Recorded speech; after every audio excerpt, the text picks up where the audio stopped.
Hello and welcome to Pluribus Unum's Fireside Chats. Not as good as FDR's, but hey, it's something. Number 100's rapidly approaching. It's coming soon. So yeah, that's just that. So let's get right into the news. The first thing that I should continue with is continued coronavirus updates. Because coronavirus has been going through some things in the political process. For starters, the number of House members and other congressional members who have the coronavirus. Now it is updated to 4 people confirmed to have the coronavirus. Joe Cunningham, Mario Diaz-Balart and Ben McAdams from last episode, and Rand Paul. And Rand Paul's connection with the coronavirus has led to 2 of his colleagues, Mitt Romney and Mike Lee, to self-quarantine just in case. The House has been taking many necessary precautions to mitigate the effects of the coronavirus. They've been trying to do a lot more voice votes than, any other kind of votes. Voice vote is where they pretty much just get the people there to just say aye and just not everybody votes at one point or another. Though that has led to some issues because, as we all know, there's a coronavirus stimulus package that has been going through the House of Representatives and the Senate and going to Trump's desk. It has been voted on pretty much unanimously in both chambers of Congress, though some members of Congress didn't necessarily see it that way. Rand Paul and Thomas Massie were both doing the best they could to try and delay the vote, and Massie was going so far as to, demand a roll call vote, and it's like, dude, this is a pandemic. You're going to bring, 400 House members to, go and vote on this bill when, 4 of you have been confirmed to have the coronavirus. Are you brain dead? Are you stupid? Are you inept? The answer is yes. Thomas Massie is all of those things. He's a complete moron. He does do good on some things, don't get me wrong. I mean, he voted against that BDS bill. He is a non-interventionist. But, the thing about libertarians is when they're right, and when they're wrong, they're just completely dead wrong. Just completely dead wrong. With every fiber of my being, I cannot imagine the fact that a human being would get this wrong. It pretty much united everybody. Everybody was in unanimous agreement. Thomas Massie sucks. Even Republicans were just yeah, Thomas Massie, you suck. And the thing is, it's also the Senate bill. The Senate bill, the only reason that the Senate bill passed unanimously was because the people who would vote against it, Rand Paul and Mike Lee, weren't there. They were in quarantine, remember? Actually, apparently, Rand Paul, he didn't even self-quarantine until, he was forced to. It's dude. And the funny thing is, Ron Paul, his dad, considered it a hoax. And it's well, tough toenails. Now, again, about Thomas Massie, because Thomas Massie has been the biggest dunderhead this entire election. This entire, pretty much his entire House career, unless he's voting on, a war bill or that BDS resolution, he's done very badly. You might remember that famous moment where he was, trying to debunk climate change with John Kerry, and he's literally but how could there possibly have been carbon in the air when there was no humans? And then John Kerry's are you fucking stupid? It's because we lived in a different ecosystem. Are you... How did you get elected to Congress? What? When the Federalists were talking about how they couldn't let the uneducated people get into the House of Representatives or the any form of government, this is what they meant. They didn't want people like Massey. But the thing specifically to Massey, it's like, Massey, we know you're going to vote against this bill. We know it. Look, you are known as the House's new Dr. No. We know that you're going to vote against this. Just because it's not on record doesn't mean you don't, like, even though it's not on record, we know you're against this bill. It doesn't matter. So yeah, Thomas Massey sucks. At least Amash had a brain and decided, like, hey, this is going to be one of those times where I'm going to say this is important to handle. We're in the middle of a pandemic. The next story's coming from our good old buddies, Venezuela. Federal prosecutors announced drug charges against Venezuela's Nicolas Maduro. Federal prosecutors in New York announced drug charges Thursday against Venezuelan President Nicolas Maduro and other government officials. The charges include narco-terrorism, conspiracy, cocaine importation, weapons possession conspiracy. Prosecutors allege that Maduro and 14 current or former officials ran a vast criminal enterprise for the last 20 years using state resources to fuel the international drug trade, including in the U.S. Maduro and the other defendants expressly intended to flood the U.S. with cocaine in order to undermine its health and well-being of our nation. Maduro very deliberately used cocaine as a weapon. And apparently they're offering a $15 million award leading to information leading to Maduro's arrest. Like, they want Maduro gone. Now, here's the thing. I cannot 100% prove nor disprove what is being said is true or not. I cannot do that. That would be false of me to do so. Maduro has stated that this information is false against him, and is saying, I will not let this become this huge mass thing against me, because I am currently in the middle of trying to fix a global pandemic. Now that is the thing. Many people are really concerned and raising their eyebrows about the fact that, why are we bringing this up now? We, again, are in the middle of a pandemic. Despite the fact that the Trump administration is just trucking along. They're just like, oh, no, you don't understand. We need to bring this down. We need to stop Venezuela now. Why now? Nobody knows. Well, I mean, we know why they want to get rid of the Venezuelan leaders, but it's like, we're kind of focused on the pandemic. Maybe that's why they brought it up now, because everybody's focused on the pandemic. No one will fact check this story. Although there was a news organization, I think it was Gray Zone, that, like, debunked this. I mean, kind of debunked this. They're like, they didn't provide necessary information that would lead to the conclusion of this, but they also found out that there was, I think, potentially a plot by Juan Guaido to murder Maduro. And it's like, that could lead to Guaido going to jail, because it's conspiracy against a foreign leader. Now, here's another thing that it really bugs me. Like, this is just one thing that just minorly bugged me about the story. When William Barr was, like, showing, like, papers explaining the story, one of the papers had former President Maduro listed as one of the people they wanted to arrest, and it's like, he's not the former president, he's the current president. And there was a person who went into my tweet where I said this and said, like, oh no, because the U.S. has said that he's not the president, Guaido is. And it's like, well, they're wrong, though. Guaido's not president. He's never been president. And considering he just got kicked out of his political office, I doubt that he's going to be anything in the future of Venezuela.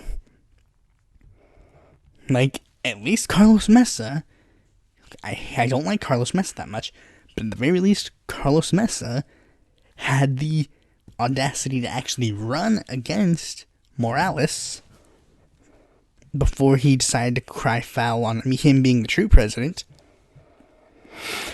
The next story is coming back to the U.S., and it's a bit of a interesting one. Brent Jones running for Congress again to challenge Tlaib Detroit City Council President Brenda Jones has announced she intends to run for Congress again in a Democratic primary challenge to freshman U.S. Rep. Rashida Tlaib. Jones recently filed a formal statement of candidacy with the FEC for the 2020 election, which would be a rematch for Jones and Tlaib, who ran against one another in the 2018 Democratic primary. In a video released Wednesday, Jones said she's running for re-election in Congress after serving 5 weeks in the U.S. House of Representatives in 2018. Amid the coronavirus pandemic, Jones said that her candidacy is based on hope. Hope for a better tomorrow, hope for our children, hope for our families, and hope for the hopeless. When re-elected as your congresswoman, my focus will be three-pronged. 1. Bring new resources to the district. 2. Uniting the district. 3. Focusing on issues that are important for families and people in the 13th Congressional District. These issues impact us here at home. Jones shot our announcement video from her home instead of holding a press conference to set a safety example. Now here's the thing. The Democratic establishment has been trying their best to mitigate the squad. The squad has been a little bit of a pain in their side for a little bit. So they've been trying to make the squad go away. They are currently primarying AOC, Ilhan Omar, and Rashida Tlaib, as we've seen right now. I mean, the one thing you may notice is that one of the members of the squad isn't being primaried, Ayanna Pressley. Could that be because she's the weakest member of the squad? Could that be because she's kind of establishmentarian? Could that be because, a lot of other reasons? Well, yes, obviously, but that's not the point. I mean, seriously, nobody cares about Ayanna Pressley. Think about it. Look at every time people bring up the squad, nobody really talks about Ayanna. She's been the weakest member of the squad. Chewy is better. Chewy Garcia is better. I will say that until the day I die, or until Chewy proves worse. But as far as I've seen, Chewy Garcia is a more worthy member of being on the squad than Ayanna Pressley. Now, unlike the Ilhan and AOC primaries, this is one that may actually be concerning. Why? Let me explain. Rashida Tlaib and Brenda Jones have an interesting history. You see, before Michigan District 13, John Conyers resigned prematurely, meaning they had to hold a special election to continue, seat someone to replace him. Then they had to almost pretty much simultaneously, 5 weeks later or something like that, they had to simultaneously hold a election for the next, for the 116th Congress. In my opinion, they probably should have just held one election and been done with. But here's what happened. In the special election, here were the people who were running. Brenda Jones, Rashida Tlaib, William Wild, Ian Conyers. Those are the people who were running. And at one point, John Conyers III was running. As you can see, people were decently, they were some decent candidates. Tlaib, Jones, Wild, Coleman Young, Ian Conyers, and Chanel Jackson were people who ran in the following election. As you can see, there was obviously people who were just running for the special election and people who were running for both elections. Here's what happened. Ian was seen as a favorite because, related to John, so he was seen as a favorite. But inevitably, Brenda Jones won the special election with 37.75% of the vote, and Tlaib came in at a close second with 35.85% of the vote. Then the election to fill the seat for the 2-year term, Rashida got 31.17% of the vote, and Brenda Jones came in a close second with 30.16% of the popular vote. Now, think about that. Those are pretty close numbers. In fact, also, another thing I should mention is Brenda Jones ran in the general election as an independent write-in candidate, because she was a little salty on losing. In fact, Democrats tried to urge her to not do this because they're just the thing about Democrats is, usually they usually just bend the knee when a progressive wins in their seat, just like, well, okay, fine, you won this round. We'll try again next election to get you away, but you won this round. I mean, the other seats, they have interesting ones, like, for example, AOC is running against a former MSNBC contributor, I think, or some former news lady. And Ilhan, I don't think she has a definitive big-name primary challenger yet. Her primary challengers are still too small. But I think at this point, AOC and Ilhan would be 100% safe. But considering how close the last elections were, and, you know, there were other candidates in the race that kept it far enough. But in this current one, Ian Conyers is endorsing Brenda Jones. So this one, we need to keep the seat. We need to keep the squad in the House at the moment. They're the ones who are the big girls who are taking things in, like, becoming the new face of the progressive left. We need to keep them in the House. And this is important. We need to make sure, I mean, I don't usually say donate to people and, do all this stuff for them. I usually leave that to your own discretion, but I think this seat is important. We need to push for this seat. I mean, don't slack on other seats, but this one should be put in, top priority as well. But this story is the biggest story of the cycle. A sexual assault allegation against Joe Biden has ignited a firestorm of controversy. Last year, several women came forward publicly to say that Joe Biden had kissed them or touched them in ways that had made them uncomfortable. One of them was Tara Reid, who said Biden used to put his hand on my shoulder and run his finger up my neck when she worked in the Senate office in 1993. Now, that was what happened originally. But Tara Reid has decided to expand on the story. That was usually where her story would end. But now she has decided to tell us the rest of the story. To use equivalency for story, it would be the equivalent of her telling the opening crawl of Star Wars and the first scene, but nothing else. She's now decided to tell us the rest of what happened. In an interview with a podcast by Katie Halper, Reid said Biden sexually assaulted her, pushing her against a wall and penetrating her with his fingers. When she pulled away, she says that he thought she liked him. It was like an earthquake, Reid told Vox. I was so excited about this job. I thought that this would be my future, and so when that happened, I felt like it's someone pulling the rug out. Now, as the article title stated, this has sparked a hefty amount of controversy. For starters, the biggest controversy, of course, being the fact that Biden is being accused of sexually assaulting a woman. Not even like the crazy uncle, crazy handsy Joseph. Now he's being full-on accused of sexual assault. Assault.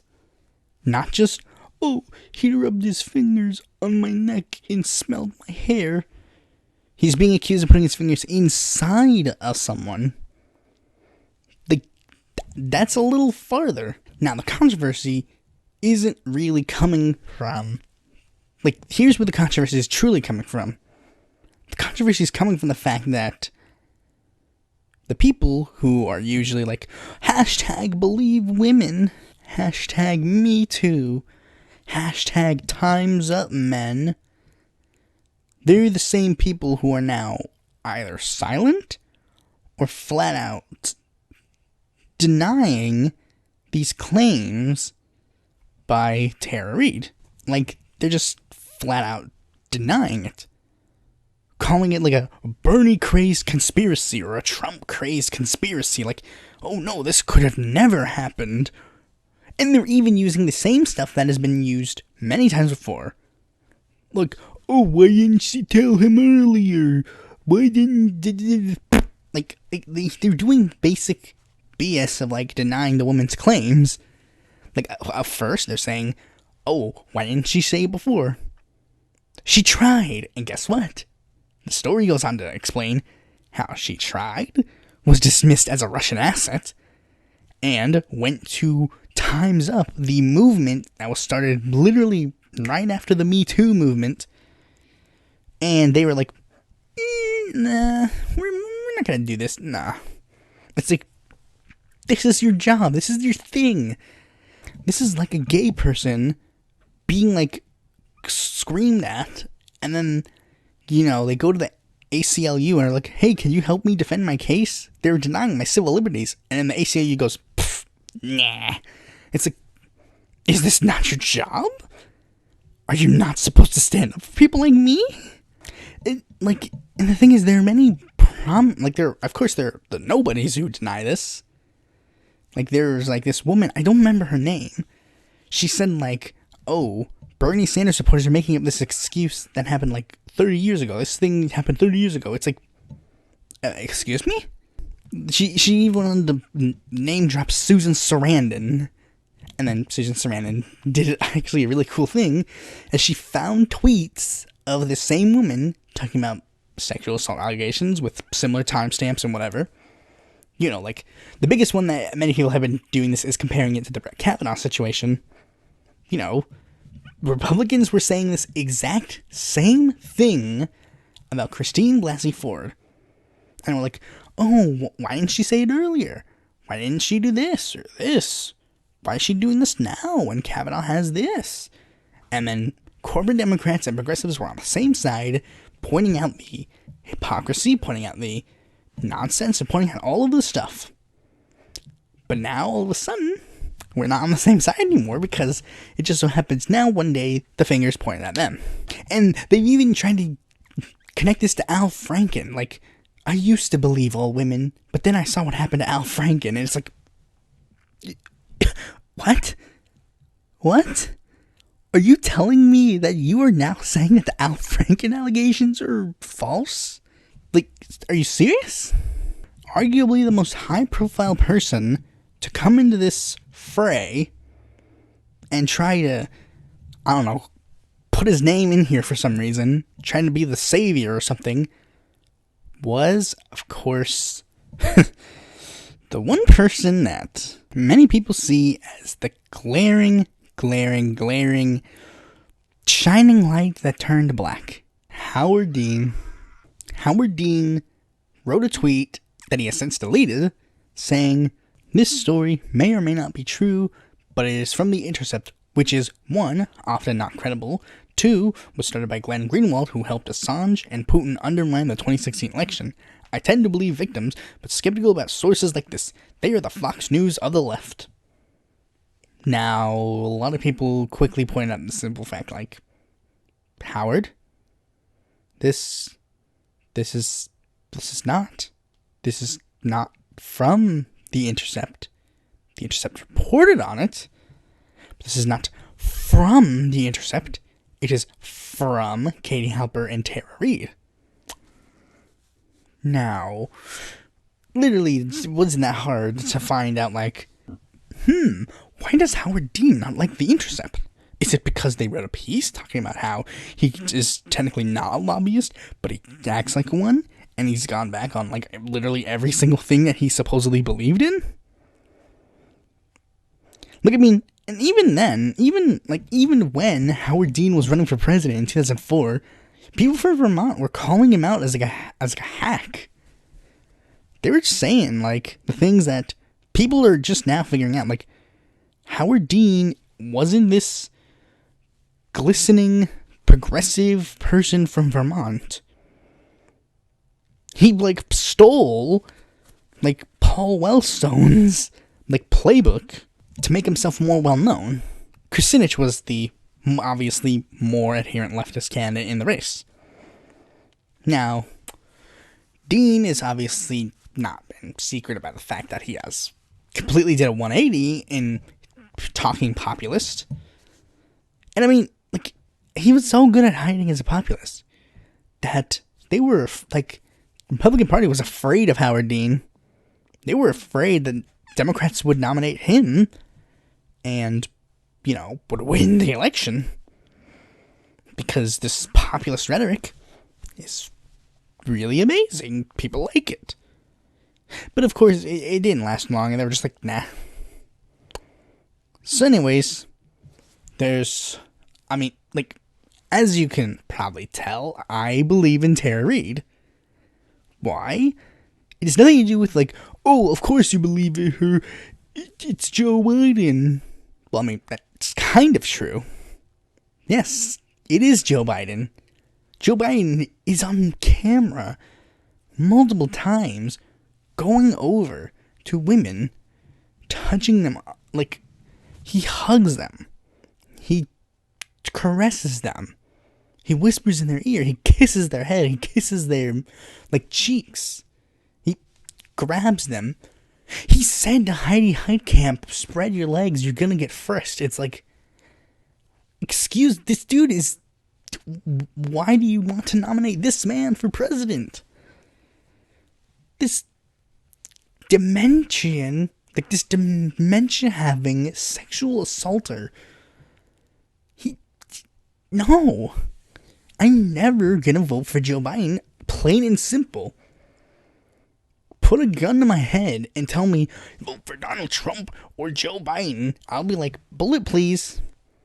And I guarantee you, everybody's going to be like, no, that's not an answer. Gun to your head. You vote for Joe Biden or Donald Trump. What do you take? Bullet, 100%. That's the reason you're putting the gun to my head, is it not? Look, one sexual harassment allegation was too much. And now he has 8. Trump is going to have a field day with that. Trump has already had a field day with that.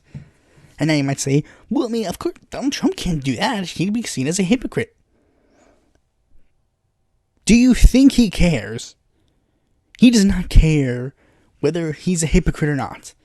Throughout the entire freaking 2016 election, he has campaigned against Jeb Bush for taking corporate money, Hillary Clinton for taking corporate money, pretty much all the Republicans for taking corporate money, and being beholden to Wall Street and billionaires and millionaires.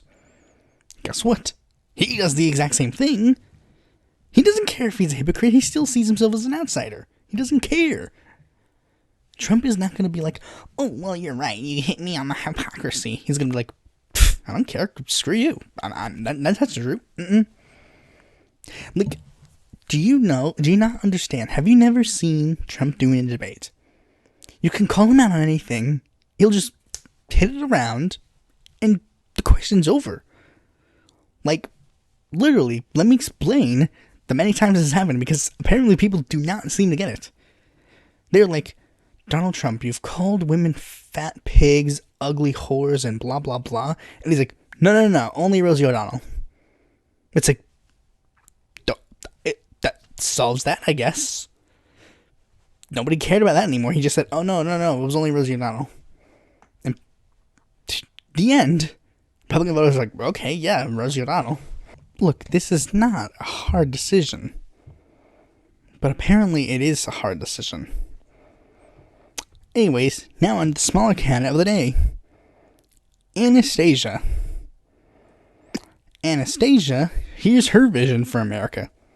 She will stand for unity and peace. The things she will fight for as the president, the Constitution and our Bill of Rights, honoring and cherishing the troops, revolutionizing the American adoption process, refocusing our energies and putting the health and the family in front and center, empowering teachers, making higher education affordable and suitable for the needs of our people, showing off the world who we are, a city on a hill founded through melting pot dreams, orphans, the widows, and the homeless, shelter them all. That's good. Anastasia Halcombe, she's running as an independent. She's of course not going to be on that many ballots, and I doubt that we're going to be voting for her, because she's talking about again, the House divided cannot stand by its own, bridge divided. We need to bridge the gap between the two sides of the political aisle. Average centrist talking points. It's nobody cares. She's not going to do that much, but Hey, it's one part of my series, talk about the nobodies, give them a chance to shine. So yeah, with all that out of the way, let's move on to the main topic of this video. Now, of course, you may notice that this isn't necessarily the, serious hitting topic. This is going to be more of a fun speculation episode. Why? I don't know, I just felt like it. This was something on the back burner for a while, and, it was as good a time as any to get it out of the way. We have, of course, many different kinds of political systems all across the world. Proportional representation, parliamentary, first past the post, yada yada yada. Mixes of both, whatever. Mexico has a mixture of what the US has and proportional representation from other parts of the world. But one thing that the US seems to be lacking in is the amount of parties that get involved with the political scene. Like, Canada has currently 5 parties represented in Parliament. UK has like 7, not 7, somewhere in those lines.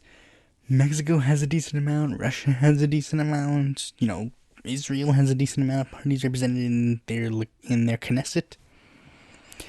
But the US has really been Democrats, Republicans, and the 1 or 2 seats that happen to be filled by someone else. Even though we technically are, quote-unquote, considered a multi-party system, it's of course pretty much dominated by the 2 major parties. Even in Canada, there's been, it's technically, even though there's more parties represented, it's considered technically a 2-party plus system because it's it's liberals, conservatives, and the rest. But one thing that's been interesting is, what if the US had a system like this? Many people have been trying to break down, what if the US had X amount of parties, or X amount of parties, or whatever. J.J. McAuliffe made a video about it. He said some things that I think are right. Some things he said were wrong.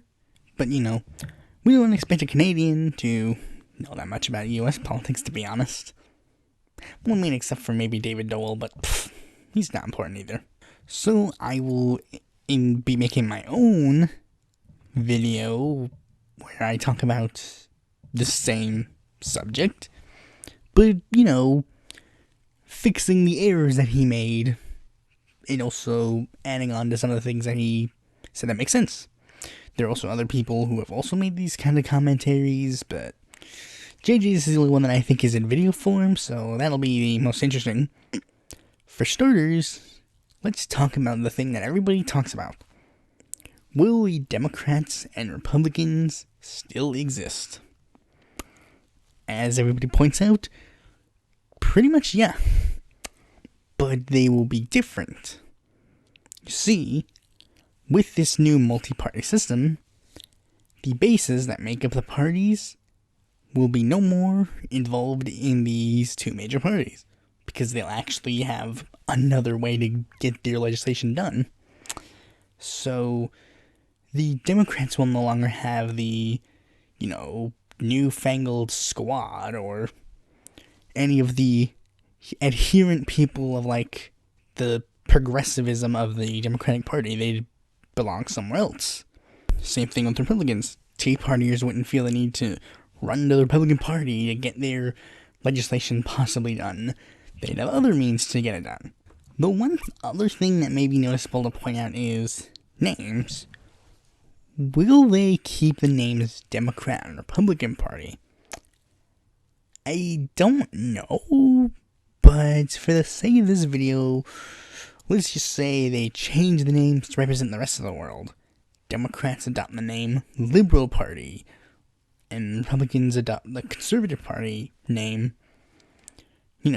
Democrats would now be fully neoliberal, but they would still probably keep the name Liberal Party so that they could, tie it back to, former people. I don't know if the term liberal would have been used as, a term for lefty at one point, but probably at one point it would have. I don't know exactly when it would have started, but this is a really hypothetical scenario, so this is like weird. They'd probably just be sticking with Democrat and Republican, respectively, probably. But one would be fully neoliberal, and one would be fully neoconservative. Pelosi would probably be the leader of the Democrats, with her trying to make Cherry Bustos the next in line. Mitch McConnell would probably still be in charge of the GOP, and, he'd be trying to push for someone like, I don't know, Dan Crenshaw or something like that. But, just someone like that. The next party would be, this would be where we first see some noticeable new additions. A Democratic Socialist Party. Now, where would this party have come from? This party probably would have sprouted at one point to, it would have probably been around the Eugene Debs time or William Jennings Bryan time. Maybe they would have coalesced with each other. And, maybe the People's Party and would have united behind Debs or William Jennings Bryan or the like. Someone like that, and they would have united together to form a brand new political party. I mean, actually happened with the populists. But they'd be more adherently socially democratic, and with this newfangled party system, this party would have actually gone on track. It would have actually been more successful than just one presidential election and fusion. Though it might also have been called the Labor Party, something like that, Democratic Socialist Party, People's Party, Progressive Party. Name's not important. The ideology is it would have been Social Democratic, Democratic Socialist, and in the current day would have been continually led by Bernie. Bernie would probably still lead the party, and he'd probably be pushing for someone like AOC to take over in the future. I feel this party would be decently strong because it would actually, because you wouldn't have the leftists needing to be like, oh, we need to run to the Democrats because they're the only way to keep the Republicans out. But if we didn't have an adherent party to call our own, with no need to run to the neolibs, we'd have a party all to our own. The thing we've desired for a long time. The next thing is where you start to see the first noticeable difference between me and JJ's analysis. You see, JJ kind of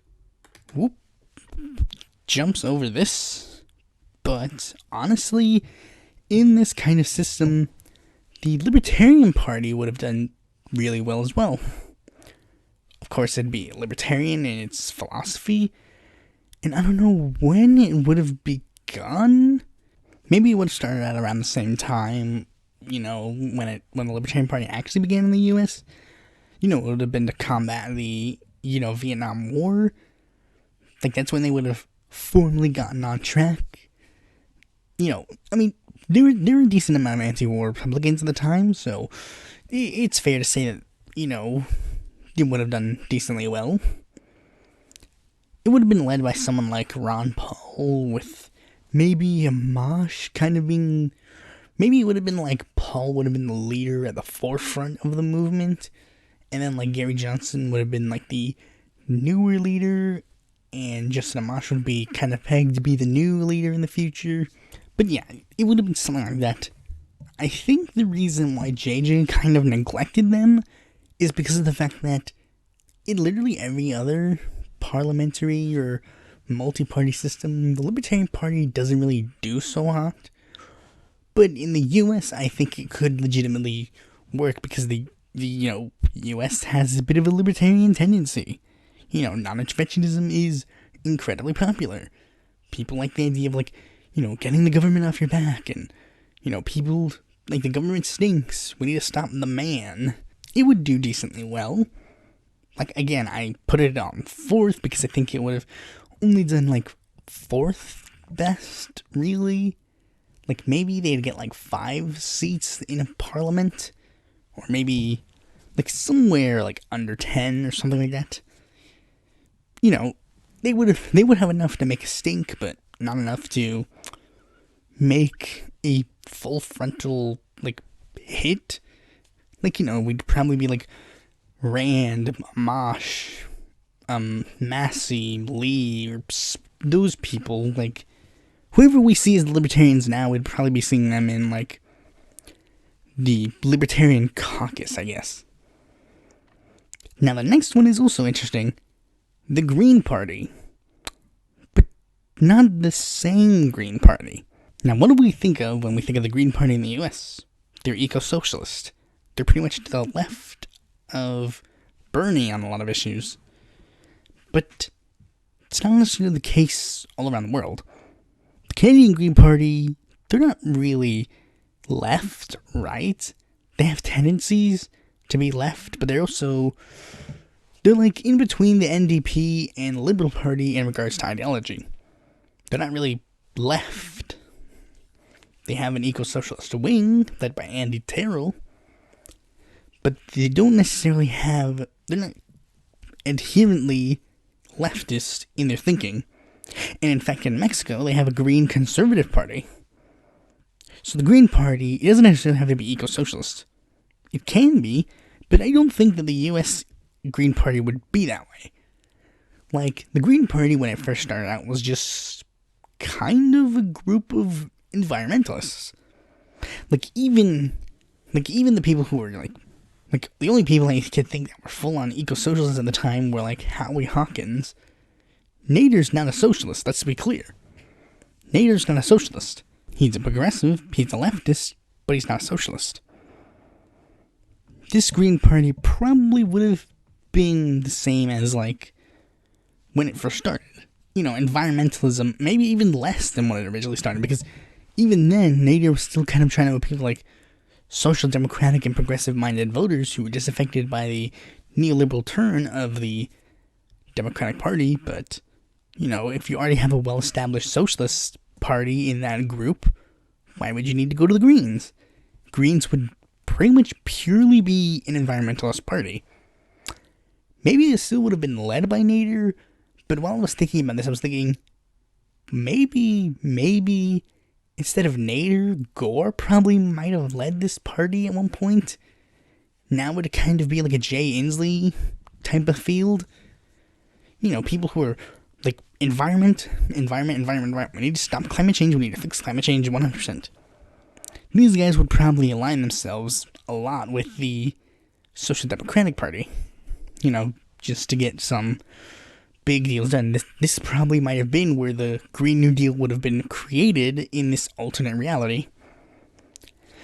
The next thing is a radical centrist party. You see, even though the Democratic Party probably would have been purely in the centrist field, this always happens in a parliamentary system. A new party rises up to be like this trendy new centrist party. They want to bridge the divide between the left and the right. They always want to do this. Even when there's a currently established centrist party, they will rise up and be like, oh, we will fight to bring the partisan divide to an end.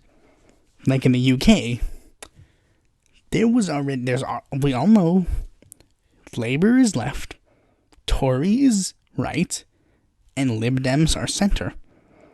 Yet for some reason, a group of MPs leaving from both major parties decided to create a brand new political party called the Independent Group for Change to bridge the party divide, even though they could have just joined the Lib Dems. In fact, if I remember correctly, that was what the Lib Dems were when they first got created, trying to bridge the partisan divide between the two major parties. I was debating whether or not it would have been the Reform Party, but maybe not. I don't know. Maybe it would have been the Reform Party, but I'm not entirely sure. Though I could see, like, as JJ points out in his video, like, a trendy new billionaire like Michael Bloomberg or Howard Schultz trying to do the same thing today.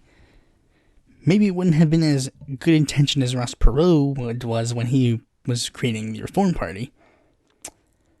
The next party I was actually wondering whether or not this party would exist.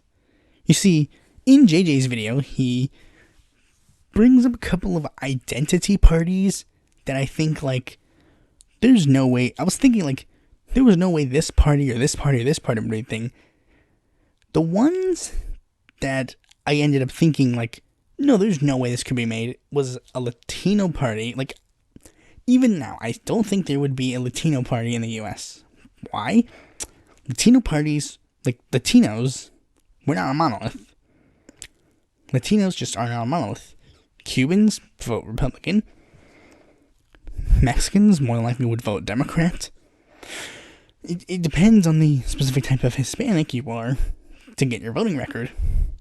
There's not a pure monolith in regards to Hispanics. There was another identity party that I was actually thinking, like, I was debating whether or not it would be a thing, but now the more I think about it, I'm like, okay, they vote a lot more like a monolith to warrant their own political party. And that would be the African American Party. I was debating whether or not to call it, like, the Black Panther Party, but I was like, nah, they wouldn't be as hardline left as Black Panther Party. You see, because the thing about African Americans is they actually vote in an interesting way. They, like, again, this is, like, more like these, like, statistics in groups. African Americans are more likely to be, like, you know, the whole centrist idea of, like, fiscal conservative and social liberal. They're actually considered to kind of be more the opposite. You know, social conservative, but fiscally liberal or left. You know, a Christian Democrat, if you will. This party would also bring together, like, you know, people who didn't like the KKK. They would have probably been founded at some point during the 60s or before then. You know, they would have probably risen up during the Civil Rights Movement. You know, kind of like how the Congressional Black Caucus kind of was formed around that time period. It probably would be led by someone like John Lewis, you know, a civil rights leader from his past, you know, leading this party to kind of be the bright part of the future. I don't know if there'd be, like, a specific person that would be, like, being eyed as the replacement for John Lewis, but, you know, a young African American, maybe in this alternate reality, Nina Turner would be in this party. I don't know. Maybe, maybe not. The next party that was an identity party that I'm like, okay, I can see this party existing, would be an adherently Christian party. This party and the next are kind of the split between the Constitution Party. Like, I was thinking of, like, doing it, like, explicitly name dropping political parties, but I was thinking, like, nah, it would probably make more sense to just be more vague. And this would kind of be where the conservative Christians from the Republican Party and the Constitution Party would call a new home. It would be led by, like, an adherent, like, you know, Christian person. Like, I don't know, a lot of people throw out the idea of Ted Cruz leading the party, and yeah, that makes sense, I guess.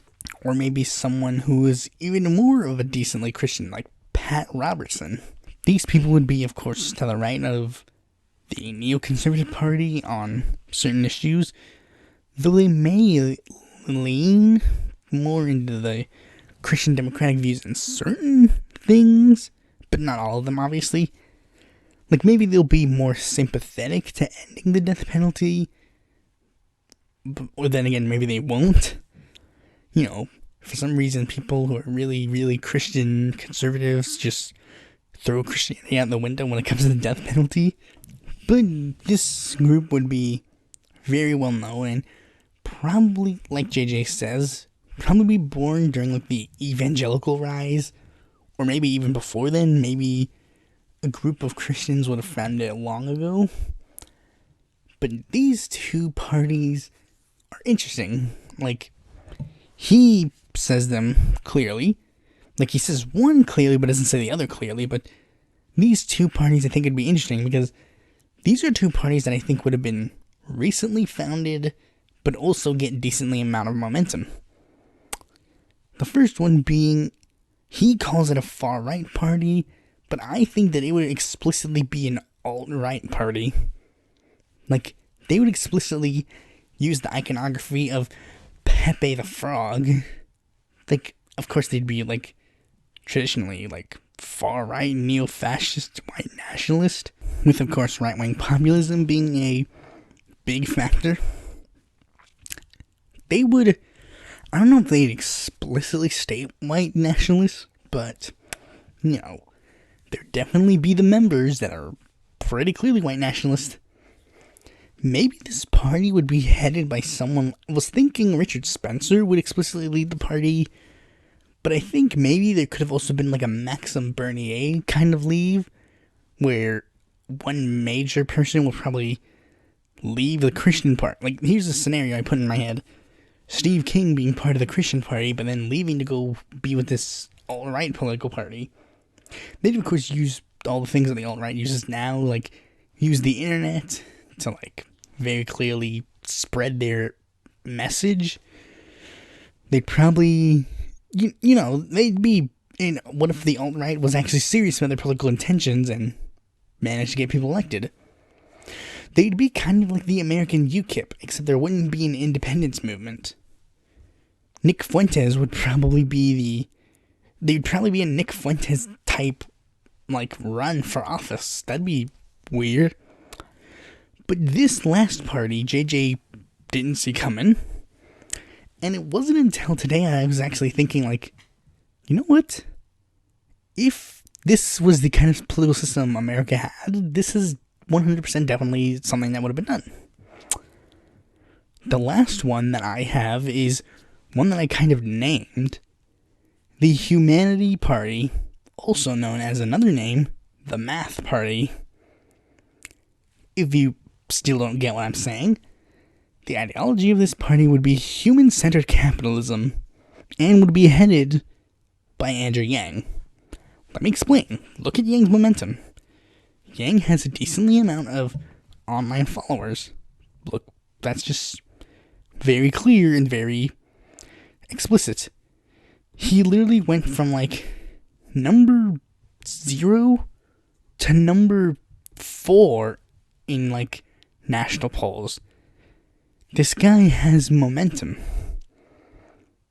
If he was in a reality where forming a new party and getting people elected to pass his agenda would be easily done, he would have done that instead of running as a Democrat.